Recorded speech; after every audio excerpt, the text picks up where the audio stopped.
ठीक है।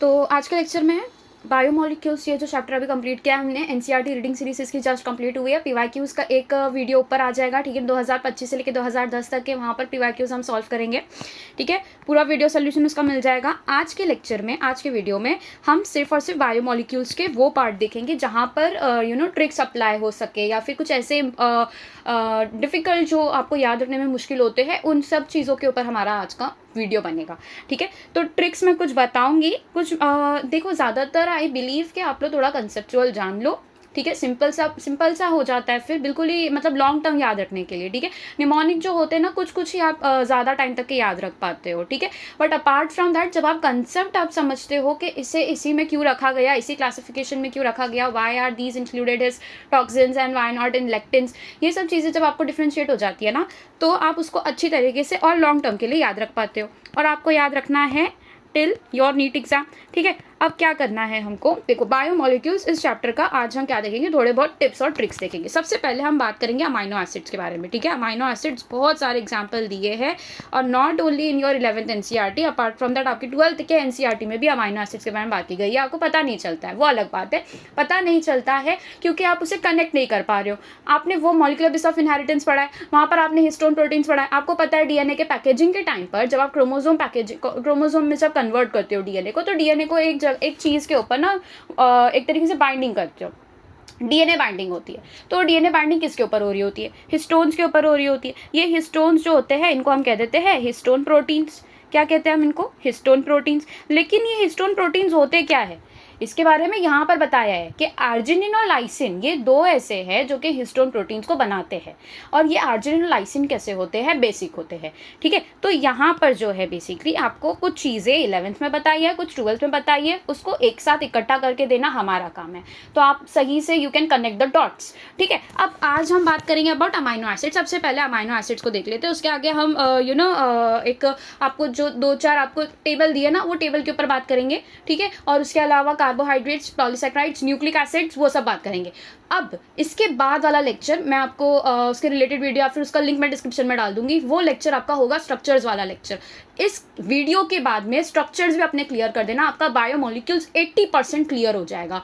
क्यों मैं ये कह रही हूँ, क्योंकि थ्योरी वाला तो आप रट्टा रट्टा रट्टा रट्टा करते रहोगे, लेकिन अगर आपने स्ट्रक्चर्स याद नहीं किया, कन्फ्यूजन होगा, मार्क्स कट जाएंगे, ठीक है। स्ट्रक्चर्स आपको बहुत अच्छे से याद होने चाहिए, ठीक है। अभी जो डिफिकल्टी लेवल जा रहा है, you have to remember each and every structure given in your chemistry, in your biology और इन योर फिजिक्स, आपको याद होना चाहिए, ठीक है। तो अमाइनो एसिड्स के ऊपर अगर हम बात करें तो हम वहाँ, ठीक है, आगे न्यूक्लिक एसिड्स है, वहाँ पे मैं स्ट्रक्चर बताऊंगी आपको, एडेनाइन का, ग्वानिन का, एंड प्यूरिन्स पिरिमिडिन्स पूरे करेंगे, राइबोस शुगर का समझेंगे, पॉलीसैकेराइड्स के अंदर जो आपको बॉन्ड लिंकेजेस बताए हुए, वो सारे बॉन्ड लिंकेजेस, सारे के सारे बॉन्ड लिंकेजेस हम देखेंगे। पेप्टाइड बॉन्ड हो गया, ठीक है, अपना ठीक है, स्टार्च के अंदर जो रिड्यूसिंग और नॉन रिड्यूसिंग वाला पार्ट है, वो सब मैंने वहाँ पर नेक्स्ट लेक्चर में समझाना है, ठीक है। आप क्या करोगे, अभी जो मैं ट्रिक्स बता रही हूँ उसको आप देखो, if you are comfortable with that, go for it. अगर आपने नहीं याद किया है तो you can follow this, but apart from this, अगर आपने पहले से याद रखा है तो उन चीज़ों को, यहाँ पे पढ़ाई हुई चीज़ों को आप देख सकते हो। अगर आपको you are comfortable, take it.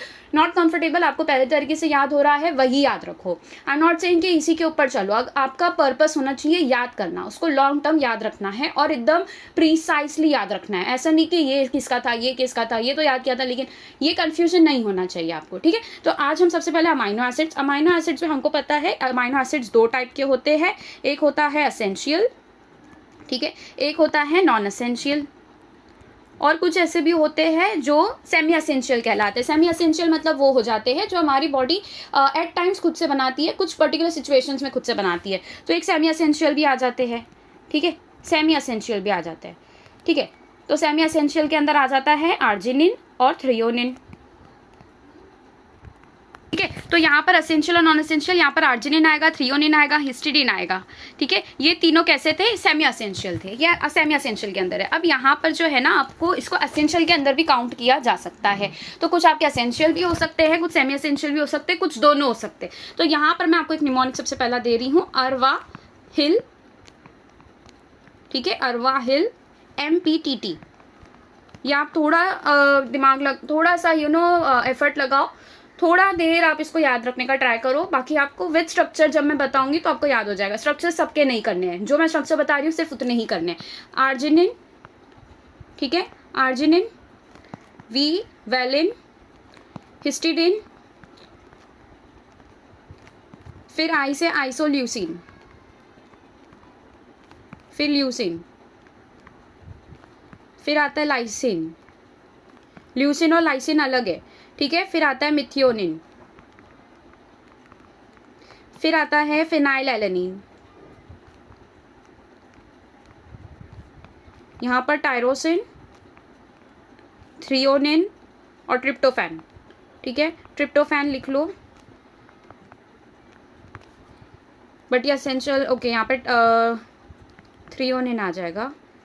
Threonine जो है these are also like they are kind of semi essential, तो एट टाइम्स उनको एसेंशियल के अंदर भी काउंट किया जाता है। अब इसके अंदर से मैंने बता दिया आर्जिनिन हो गया और हिस्टिडिन हो गया और क्या हो जाता है, थ्रियोनिन हो जाता है। तो ये तीनों क्या हो जाते हैं, सेमी एसेंशियल हो जाते हैं, ठीक है। कैसे हो जाते हैं, सेमी एसेंशियल हो जाते हैं। अब बात करें नॉन एसेंशियल की। नॉन एसेंशियल के अंदर ग्लाइसिन सबसे सिंपलेस्ट है, ये वाला ग्लाइसिन कैसा होता है, सबसे सिंपलेस्ट होता है, simplest amino acid, simplest amino acid glycine है।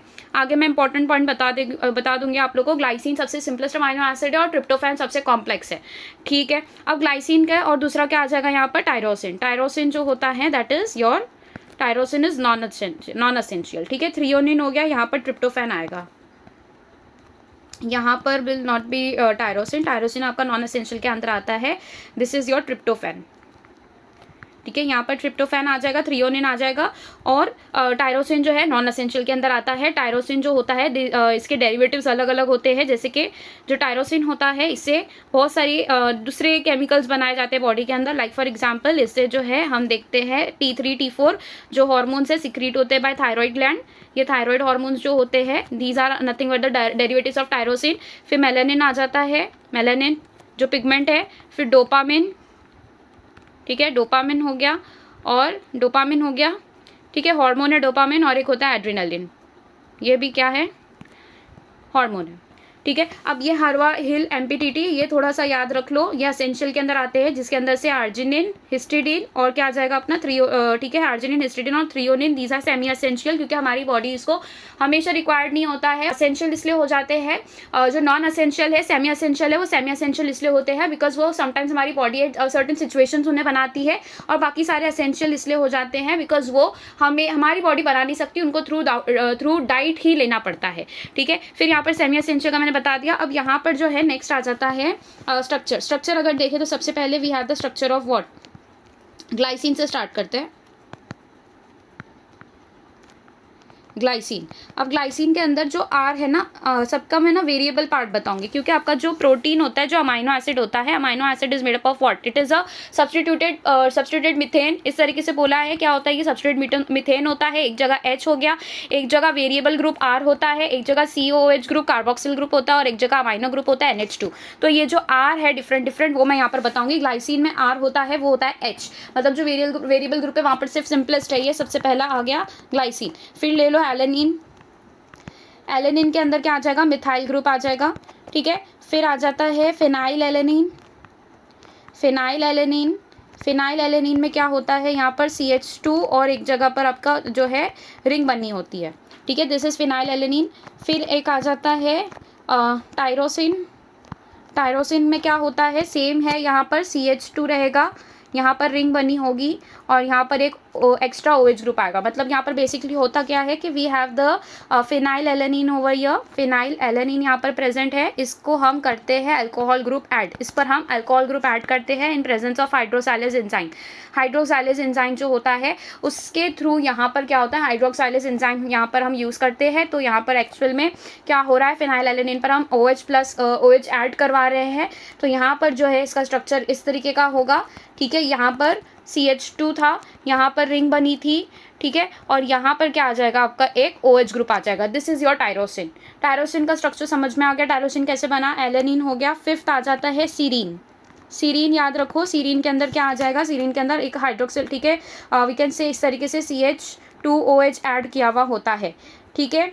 अब आ जाता है सल्फर कंटेनिंग, सल्फर कंटेनिंग वाले देख लो, सल्फर कंटेनिंग, सल्फर कंटेनिंग के अंदर कौन से नाम आएंगे, सल्फर कंटेनिंग के अंदर आते हैं सिस्टीन, सिस्टाइन, ये सारे सल्फर कंटेनिंग है, सल्फर कंटेनिंग होते हैं। और एक होता है मिथियोनिन। मिथियोनिन ये क्या है, ये भी सल्फर कंटेनिंग है, ये नॉन पोलर होता है। ये कैसा होता है, नॉन पोलर, क्योंकि यहाँ पे सल्फर बीच में प्रेजेंट होता है, स्ट्रक्चर के बीच में प्रेजेंट होता है, तो पोलैरिटी उसकी लॉस्ट हो जाती है। अभी ग्लाइसिन का स्ट्रक्चर एलेनिन बता दिया, phenylalanine, tyrosine, serine, sulphur containing के अंदर 6th वाला सिस्टीन ले लिया, 7th वाला सिस्टाइन ले लिया और 8th वाला मिथियोनिन ले लिया। एक एग्जाम्पल ले लो ट्रिप्टोफैन। ट्रिप्टोफैन जो है ये कैसा है, this is the precursor of what, precursor of auxin. Auxin आपको कहाँ दिया है, इन योर प्लांट ग्रोथ वाला चैप्टर, वहाँ पर बताया है ऑक्सिन के बारे में। तो ट्रिप्टोफैन का वहाँ पर ठीक है थोड़ा डिस्क्रिप्शन मिल जाएगा। ट्रिप्टोफैन इसका प्रीकर्सर है, ठीक है। टायरोसिन हो गया, फिनाइल एलेनिन हो गया, और क्या बचता है अभी, एसिडिक के अंदर आ जाते हैं ग्लूटामिक एसिड, और एक हो जाता है एस्पार्टिक एसिड, ठीक है। ग्लूटामिक एसिड और एक हो जाता है एस्पार्टिक एसिड। ग्लूटामिक एसिड के अंदर जो R ग्रुप होता है वो होता है CH2 COOH, यहाँ पर होगा सिर्फ CH2 COOH एस्पार्टिक एसिड के अंदर, ठीक है। फिर बेसिक की बात करें तो बेसिक के अंदर कौन से आ जाते हैं, बेसिक के अंदर एक याद रखना है AHL, ये आपको एक निमोनिक याद रखना है AHL क्या है, आर्जिनिन है, ठीक है, और हिस्टिडीन है, और क्या है यहाँ पर, लाइसिन है, ठीक है। अब ये बेसिक है, बेसिक कैसे पता चलेगा, एसिडिक हमको पता है, एसिडिक हम कैसे जान सकते हैं, because of extra COH groups, carboxyl groups extra होते हैं, इसलिए हम उनको एसिडिक कहते हैं। जब हमारे पास में एक्स्ट्रा क्या होते हैं, यहाँ पर एक्स्ट्रा NH2 ग्रुप्स होते हैं। एक्स्ट्रा क्या ग्रुप्स है, NH2 मतलब अमाइनो ग्रुप्स यहाँ पर प्रेजेंट होते हैं, तब हम उन्हें बेसिक कहते हैं। अब ये जो मैंने बनाया है, दिस इज देयर बेसिसिटी कैसे देखेंगे, यहाँ पर 3 NH2 होते हैं, हिस्टिडिन में 2 NH2 एक्स्ट्रा होते हैं, और इसके पास में सिर्फ एक NH2 एक्स्ट्रा होता है लाइसिन के पास में। इसके अंदर से आर्जिनिन और हिस्टीन जो लाइसिन होते हैं, ये किस में पाए जाते हैं, these are found in histone proteins. यहाँ तक क्लियर है, ठीक है। और क्या बचता है आपका, बेसिक हो गया, सल्फर कंटेनिंग हो गया, ठीक है। अब एक इमिनो एसिड एक आ जाता है। इमिनो एसिड क्या होता है, प्रोलीन क्या है, ये आपका इमिनो एसिड है। ये इमिनो एसिड क्यों बोला गया है, क्योंकि इमिनो एसिड तब कहते हैं जब नाइट्रोजन जो होता है ये रिंग फॉर्म कर रहा होता है विद कार्बन कंपाउंड, ठीक है। एक तरीके का क्या कर रहा है, ये चेन रिंग फॉर्म कर रहा है। कैसे फॉर्म करता है, तो यहाँ पर जो ठीक है अपना नॉर्मल सब्सटीट्यूशन देखा जाता है, NH2 यहाँ पर आएगा बाकी के, और यहाँ पर R वेरिएबल ग्रुप आता है। यहाँ का वेरिएबल ग्रुप जो है, ठीक है, इस तरीके का कार्बन का चेन है। यहाँ पर आ जाएगा CH2, यहाँ पर आ जाएगा CH2, यहाँ पर आ जाएगा CH2। लेकिन यहाँ पर अगर आप देखो तो यहाँ पर जो है ना बॉन्ड फॉर्म होता हुआ दिखाई देता है with nitrogen and carbon of this side, ये वाले दोनों के बीच में बॉन्ड फॉर्म हो चुका होता है। तो अब यहाँ की वैलेंसी फिल करो, यहाँ पर NH हो गया, यहाँ पर CH2 हो गया, यहाँ पर CH3 होना चाहिए था, यहाँ पर CH2 हो गया, यहाँ पर NH2 होना चाहिए था, यहाँ पर NH हो गया। मतलब यहाँ पर क्या हुआ है, इस तरीके से रिंग फॉर्म हुई है, ठीक है, रिंग फॉर्म हुई है, और इसी को इसलिए हम कहते हैं इमिनो एसिड। इसका एग्जाम्पल है प्रोलीन, ठीक है। आपके NCERT में ये सब कुछ दिया हुआ है, बहुत इंपॉर्टेंट है, पेपर में पूछा जा सकता है, यू हैव टू रिमेंबर, इसको नोट डाउन कर लो। इसका PDF आपको टेलीग्राम चैनल पर मिल जाएगा, टेलीग्राम चैनल की लिंक मैंने डिस्क्रिप्शन में दे दी है। और इसके अलावा हम क्वेश्चन जो भी सॉल्व करते हैं सबका PDF आपको मिल जाएगा, आंसर की मिल जाएगी, everything is provided, you just have to keep putting efforts, ठीक है। अब नेक्स्ट आ जाता है, बेसिक हो गया, एसिडिक हो गया, सल्फर कंटेनिंग हो गया, ठीक है। अब क्या बचा यहाँ पर, आई थिंक एक नॉन पोलर का मैं बता देती हूँ। नॉन पोलर के लिए कैसे याद रखोगे, नॉन पोलर कौन से हैं, तो जो नॉन पोलर है उनके लिए आप लोग याद रखो गावलीपी। G से आ जाता है ग्लाइसिन, कैसा है, नॉन पोलर है। A से आ जाएगा एलेनिन, कैसा है, नॉन पोलर है। वेलिन कैसा रहेगा, नॉन पोलर रहेगा। यहाँ पर आ जाएगा ल्यूसिन और आइसोल्यूसिन, ये दोनों ही कैसे है, नॉन पोलर है, ठीक है। और इधर पर आ जाएगा P से आ जाएगा फिनाइल एलेनिन कैसा रहेगा, नॉन पोलर रहेगा। ये सारे नॉन पोलर है, इसके नाम आप लोग को याद रखने हैं, ठीक है। समझ में आ गया यहाँ तक के, ओके। अब नेक्स्ट स्ट्रक्चर हो जाते हैं, ठीक है। यहाँ पर ये क्लियर है। अभी हम एक टेबल करेंगे, ठीक है। टेबल कौन सा है, टेबल वो वाला है जहाँ पर we are talking about what, we are talking about different types of secondary metabolites. हम बात कर रहे हैं about the metabolites, different metabolites found over there, ठीक है। तो कौन से मेटाबोलाइट्स मिलते हैं, सबसे पहले ये बात आती है कि मेटाबोलाइट्स कौन से होते हैं। तो प्राइमरी होते हैं, सेकेंडरी होते हैं। प्राइमरी जो बहुत ज़्यादा रिक्वायर्ड होता है, अमाइनो एसिड, मतलब अमाइनो एसिड हो गया, शुगर्स हो गया, all these are primary metabolites. दूसरे हो जाते हैं सेकेंडरी मेटाबोलाइट्स, जो हमारी बॉडी के अंदर या फिर प्लांट की बॉडी के अंदर या फिर कोई भी लिविंग ऑर्गेनिज्म में as a by product form हो रहे होते हैं, और सेकेंडरी मेटाबोलाइट्स का कोई भी नोन फंक्शन नहीं होता है, ठीक है। तो जैसे कि प्लांट्स के अंदर जो होते हैं बहुत सारे ऐसे पिगमेंट्स देखे जाते हैं, उनका क्या फंक्शन है, प्लांट के लिए किस तरीके से बेनिफिशियल है नहीं पता है, तो बहुत सारे उनके फंक्शंस क्या है अननोन है। तो सबसे पहले हम बात करेंगे अबाउट, ठीक है, सबसे पहला इंपॉर्टेंट आ जाता है that is your pigments. Pigments के बारे में बात की गई है, किसके बारे में बात की गई है, पिगमेंट्स के बारे में। अब पिगमेंट्स के अंदर जो है आप लोग के पास में दो है कैरोटिनॉइड्स। यहाँ पर मैं आपको ना ट्रिक नहीं बताने वाली हूँ, यहाँ से आप टिप ये लेकर जाओ कि इस टेबल को आप समझो इंस्टेड ऑफ या फिर मेमोराइजिंग आप इसको अच्छी तरीके से समझ लो कि अभी आपने समझ लिया, बस आपको ये याद रहेगा। और अभी के आगे के कुछ मिनट में मैं आप लोग को इस टेबल को बेहतरीन तरीके से कैसे याद रख सकते हो वो बताऊंगी, क्योंकि मैं यहाँ पर आपको कुछ ऐसे पॉइंट्स बताऊंगी जो एक्स्ट्रा होंगे, लेकिन वो आपको याद रखने के लिए बहुत हेल्पफुल होंगे। तो ध्यान से सुनो, नोट्स बनाओ, और पहले तो इस चीज़ को पहले अच्छे से सुन लो आप, ठीक है। कैरोटिनॉइड्स आ जाते हैं और एंथोसायनिन्स आ जाते हैं, ठीक है, एंथोसायनिन्स आ जाते हैं। एंथोसायनिन्स और कैरोटिनॉइड्स जो होते हैं ये yellow carotenoids as the name से, इस कैरेट यहाँ पर मिल रहा है तो ऑरेंज कलर का होता है, तो यहाँ के दो ऐसे रेंज बना लो आप, येलो से लेकर कौन से कलर आ जाते हैं, रेड कलर, मतलब इसके बीच में येलो ऑरेंज रेड इस तरीके के कलर्स आ जाते हैं, ये पिगमेंट्स हैं, ठीक है। एंथोसायनिन्स जो होते हैं ये ना पिगमेंट प्रोवाइड करते हैं, ब्लू कलर का, रेड कलर का, ठीक है, ये क्या करते हैं, पिगमेंट प्रोवाइड करते हैं। तो ये दो तो हमको समझ में आ गया, और यहाँ पे याद रखने का तरीका ये कि सियान कलर आ रहा है, यहाँ पर कैरेट आ रहा है, तो ये तो आपको हमेशा याद होनी चाहिए, रेस्पिरेशन में भी दिया है, फोटोसिंथेसिस में भी दिया है, ठीक है। दूसरा आ जाता है अल्कलॉइड्स क्या होते हैं, अल्कलॉइड्स क्या होते हैं, बेसिकली ये नाइट्रोजन कंटेनिंग कंपाउंड्स होते हैं, ठीक है, जो कि प्लांट्स के अंदर मिलते हैं। इसका एग्जाम्पल आ जाता है मॉर्फिन और कोडीन, ठीक है। एक्चुअली प्रॉब्लम क्या होता है कि बहुत सारे ऐसे बच्चे हैं, इनकी डाउट्स मैं जब देखती हूँ उन्हें ये डाउट होता है बेसिकली जब वो दो ऑप्शन को देखते हैं। इस तरीके से बायोमोलिक्यूल से क्वेश्चन आया था, एंड जिसने मुझे अप्रोच किया इस क्वेश्चन को लेकर, उसने कहा, उस लड़की ने कहा कि मैं हमेशा दो ऑप्शन के बीच में कंफ्यूज हो रही हूँ। उसने एक एग्जाम्पल भी बताया कि यहाँ पर ये दो ऑप्शन दिया हुआ था और मैं कंफ्यूज हो रही हूँ उनके बीच में। अब मैंने बताया कि इसके अंदर कंफ्यूज होने वाली तो कोई बात ही नहीं है, ठीक है, वो विनप्लास्टिन और एब्रिन इनके बीच में कंफ्यूज हो रही थी, दोनों ही अपोजिट है, ठीक है। ऐसे कुछ ऐसा एग्जाम्पल था, दोनों ही अपोजिट था, एक तो ड्रग था और एक जगह टॉक्सिन डाला हुआ, एक जगह पॉइजनस सब्सटेंस डाला, एक जगह मेडिसिन डाली हुई है, लिटरली मेडिसिन डाली हुई है।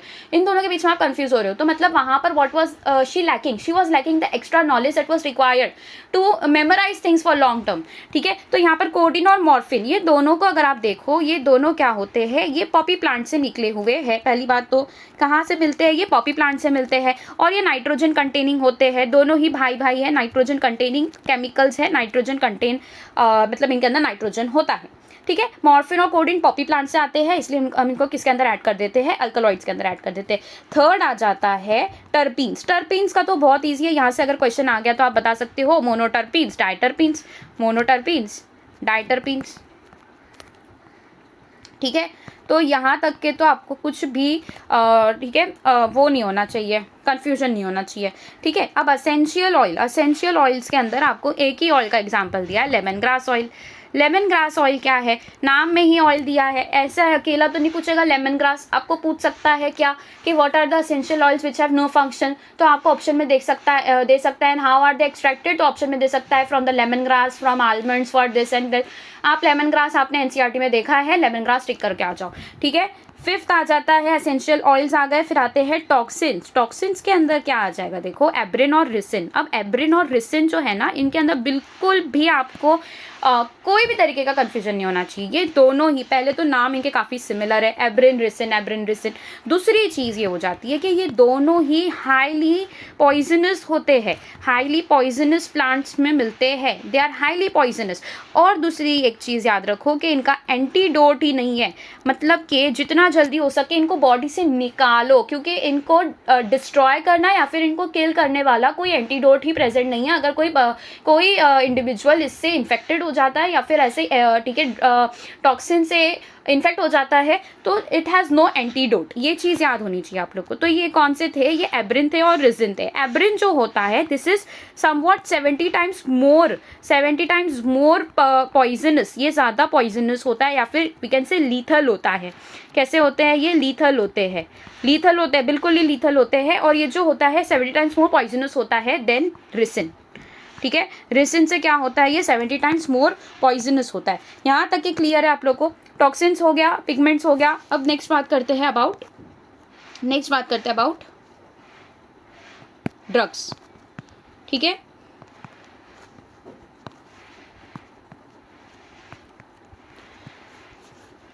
तो टॉक्सिन्स हो गए, अब आ जाते हैं ड्रग्स। ड्रग्स के अंदर दो ही एग्जाम्पल आपको टेबल के अंदर दिया है, विनब्लास्टिन और क्यूरक्यूमिन। क्यूरक्यूमिन कहाँ से मिलता है? ये मिलता है टर्मरिक से। कहाँ से मिलता है? ये टर्मरिक से मिलता है। टर्मरिक हमको पता है हाईली एंटीबैक्टीरियल होता है। इसके अंदर क्या होती है? बैक्टीरिसाइडल प्रॉपर्टीज होती है। बैक्टीरिसाइडल प्रॉपर्टीज मतलब कि ये खुद बैक्टीरिया के इन्फेक्शन को रोकने वाला होता है, बैक्टीरिया को मारने वाला होता है। बैक्टीरिसाइडल प्रॉपर्टीज होती है, तो इसके अंदर से जो केमिकल मिलता है वही होता है क्यूरक्यूमिन, और वही कैसा होता है? एंटीबैक्टीरियल होता है। अब विनब्लास्टिन जो है ये कीमोथेरेपी में यूज किया जाता है। इन दोनों में से आपको कोई भी पॉइजनस सब्सटेंस समझ में आ रहा है क्या? कोई टॉक्सिन समझ में आ रहा है क्या? बिल्कुल भी नहीं। ये दोनों ही as a medicine for human welfare use किए जाते हैं, तो इनके बीच में अभी आपको कभी भी कोई भी तरीके का कोई शंका नहीं होनी चाहिए, ठीक है। ड्रग्स हो गया। नेक्स्ट आ जाते हैं lectins. Lectins are nothing but ये एक तरीके क्या है? प्रोटीन है। इसके अंदर एक ही एग्जाम्पल आपको दिया है, कॉन्कावेलिन ए। कॉन्कावेलिन ए जो होता है ये एक तरीके का ग्लाइकोप्रोटीन या फिर प्रोटीन कह दो। इसका भी क्या, इसका यूज़ जो है ना अनआइडेंटिफाइड या फिर अननोन यूज़ है इसका यूज़ नहीं पता। ऐसे तो हम जो पढ़ रहे हैं सेकेंडरी मेटाबोलाइट्स, इनके सबके यूज़ ही पता नहीं है कि प्लांट के अंदर किस तरीके से यूज़फुल होता है, लेकिन जो सेकेंडरी मेटाबोलाइट्स होते हैं ह्यूमन वेलफेयर में यूज़फुल होते हैं, याद रखना है, ठीक है। लैक्टेंस हो गया। लास्ट में एक आ जाता है पॉलीमेरिक सब्सटेंस। पॉलीमेरिक सब्सटेंस के अंदर आपके जो पॉलीमर्स है, जो आपके बायोमोलिक्यूल्स जो आपके in your NCERT it is also given, chemistry के एनसीईआरटी में कौन से आ जाते हैं पॉलीमेरिक सब्सटेंस? गम्स आ जाएंगे, सेल्यूलोज आ जाएगा और रबर आ जाएगा। ये these are all nothing but polymers of carbon, ठीक है। अब यहाँ तक क्लियर है। अब दूसरा आ जाता है कॉम्पोजिशन। कॉम्पोजिशन देखेंगे, composition of elements, composition in cell. हमारी सेल के अंदर क्या कॉम्पोजिशन देखा जाता है, ठीक है। तो यहाँ पर एक चीज़ मैं आप लोग को याद दिला दूँ। सबसे पहले आ जाता है, ठीक है, वाटर, फिर आ जाता है प्रोटीन, ठीक है, फिर आ जाता है कार्बोहाइड्रेट्स, ठीक है, फिर आ जाएगा लिपिड्स, न्यूक्लिक एसिड,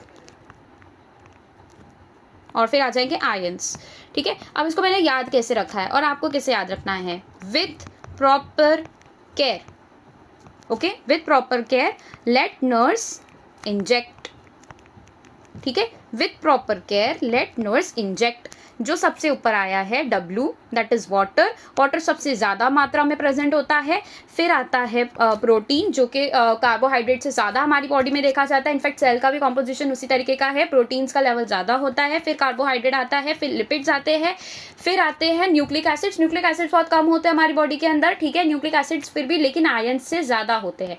आयंस जो मिलते हैं, आयंस सबसे कम मात्रा में होते हैं। न्यूक्लिक एसिड्स होते हैं RNA और DNA के फॉर्म में होते हैं। लिपिड्स हमारी बॉडी के अंदर मिलते हैं, सेल मेम्ब्रेन के अंदर मिलते हैं in form of phospholipids, all these things, ठीक है। तो कॉम्पोजिशन को याद रखने का, आपको ऐसा क्वेश्चन नहीं आएगा कि इसका कितना कॉम्पोजिशन है वो बताओ, वो तो थोड़ा लाइक वी कैन से, लेकिन आपको देखो यहाँ पर बताया है ना कि जो लिपिड्स होते हैं ना, ये चीज़ आपको थोड़ी याद रखनी है कि जो लिपिड्स होते हैं ना ये किससे ज़्यादा होते हैं?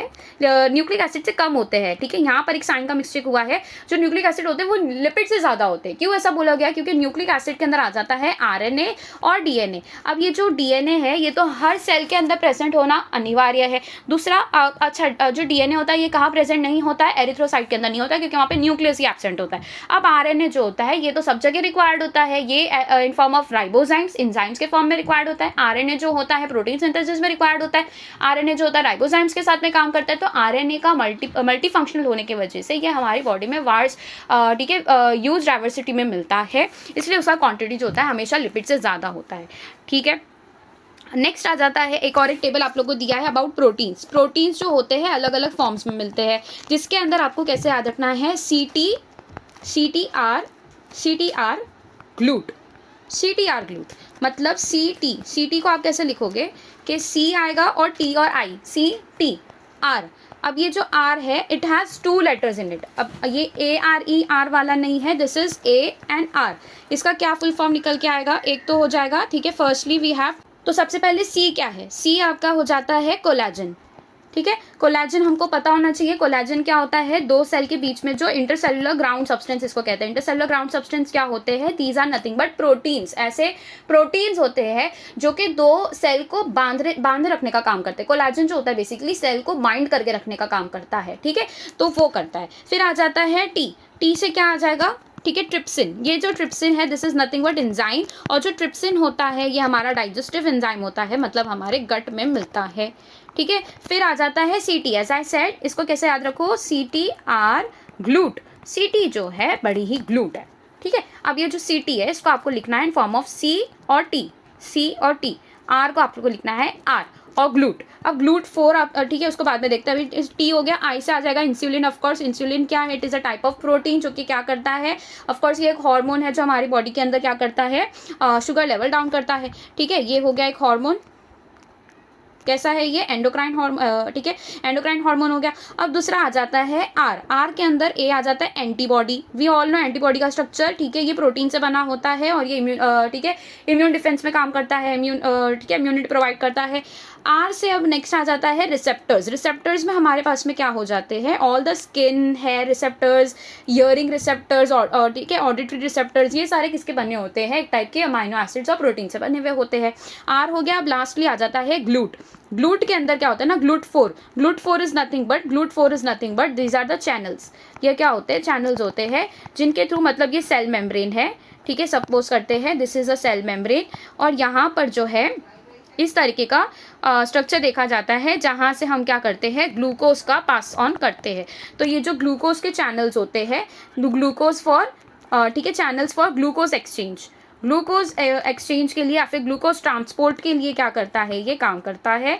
These are the GLUT 4 channels, और ये क्या होते हैं, these are nothing but proteins. यहाँ तक क्लियर है। ये तीसरा टेबल हम कर रहे हैं, जो टेबल आप लोग को दिया हुआ है, ठीक है। एक कॉम्पोजिशन वाला टेबल भी हमने कर लिया, और जो सबसे पहले सेकेंडरी मेटाबोलाइट्स का दिया था, थोड़े अमाइनो एसिड्स और प्रोटीन्स देख लिए, ठीक है। तो यहाँ पर इतना तो इंपॉर्टेंट है, आप लोग को 110% ये याद होना चाहिए। इन सम और दी अदर वे आप लोग को याद करना है जाता है। इसको पहले याद रख लो, साइन सी क्या है, एस से आ जाएगा स्टार्च, ठीक है, एस से आ जाता है स्टार्च। ये स्टार्च कैसा होता है, दिस इज अ पॉलीमर, ठीक है, ये पॉलीमर है। अब स्टार्च जो होता है इसी का भाई होता है जी से आता है ग्लाइकोजन। ग्लाइकोजन जो होता है ये हमारी बॉडी के अंदर मिलता है, स्टार्च प्लांट की बॉडी के अंदर मिलता है। These are nothing but the storehouse of sugars को स्टोर करके रखता है इन फॉर्म ऑफ स्टार्च या फिर ग्लाइकोजन हमारी बॉडी में मिलता है, ठीक है। अब आई से आ जाएगा इन्यूलिन और इंसुलिन दोनों में डिफरेंस है। इन्यूलिन जो है ये एक पॉलीसेक्राइड है, याद रखना है, इन्यूलिन जो है पॉलीसेक्राइड है और इंसुलिन जो है वो प्रोटीन है, ठीक है।